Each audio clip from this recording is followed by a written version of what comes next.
మొన్న ఐతారం దినన్నాడు ఆలపొద్దుగాలని లేచి పందిరినాక అందరం కలిసి పొలానికి మంజల్లడానికి బాయికాడికేనా. ఈ ఐతారం దినం అంటే ఏంటిదవ్వా? నీ వీడియోలు 2-3 సార్లు చూసి నువ్వు చెప్పేది అర్థం కావడానికి అర్ధగంట టైం పడుతుందని కామెంట్ చేసేటోళ్ళు ఓ తలకాయ వల్ల కొట్టుకుంటున్నారని నాకు తెలుసు.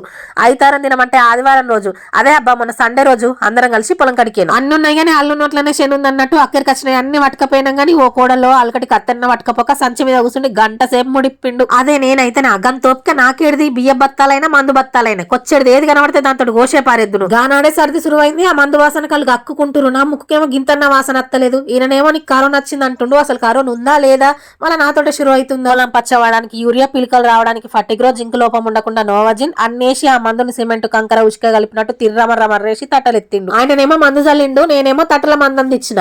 ఆ రోజు మేము బేయింది 9కి అయినా ఇంకా కూడా పొగ మంచి పోలేదు. మన 4-5 రోజులు పెరట్లకు పొద్దుగాల పోతే ఎదురుగా ఎవరున్నది కూడా కనిపించలేదు.